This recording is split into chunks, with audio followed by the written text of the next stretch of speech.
Well, after Dipender Hooda had described Sajjan Kumar's death on August 20th as a loss to the country's political landscape, a role model, and also praised the former Congress MP's connect with people and contribution to Delhi's development, the MP has now taken a U-turn.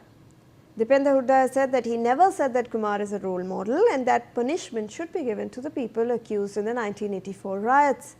Kumar, 80, was serving a life term in prison at the time of his death and had been sentenced to life imprisonment by the Delhi High Court in 2018 for leading a mob that killed 5 Sikhs and burned a Gurdwara in Rajnagar near Palam Colony in 1984.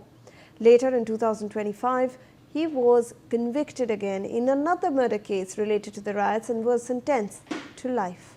Listen in.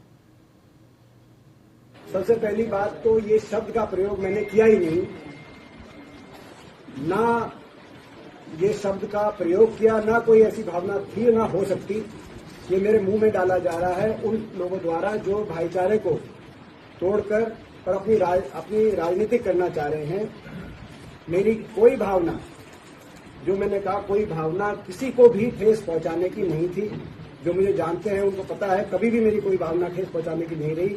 जहां तक सिख समाज की बात है, लोग जानते हैं कि आज तक हमेशा सिख समाज का हमने साथ दिया, हर तरीके से उनके साथ हैं। सिख समाज के साथ हमारा बहुत सदियों का भाईचारा है और हमारा परिवार का भी सिख समाज के साथ हर सुख दुख में नाता है, हर संघर्ष में हमने। Let me go across to my colleague Manohar Kesri who joins us with more on this. Manohar, ये जो अब यू टर्न सामने आ रहा है दीपेंद्र हुड्डा का, इसके बारे में हमें बताएं।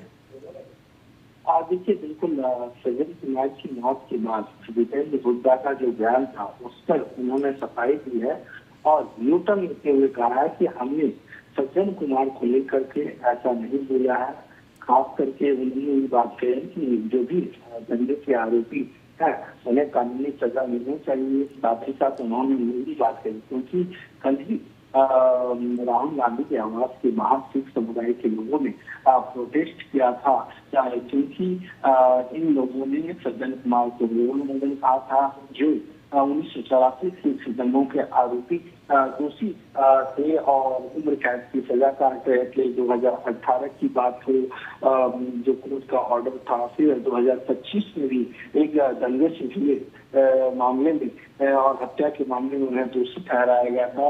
और अब दीपेंद्र हुड्डा ने सफाई दी है कि हमारे सिख समुदाय के साथ हमारा काफी भाईचारे का संबंध है, परिवार के जैसा संबंध है, तो हमने ऐसा नहीं किया। जो इस तरह की बातें कर रहे हैं वो सिर्फ राजनीति कर रहे हैं।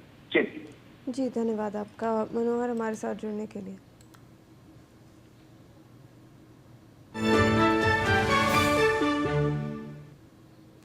Well, amid Cockroach Janata Party's nationwide school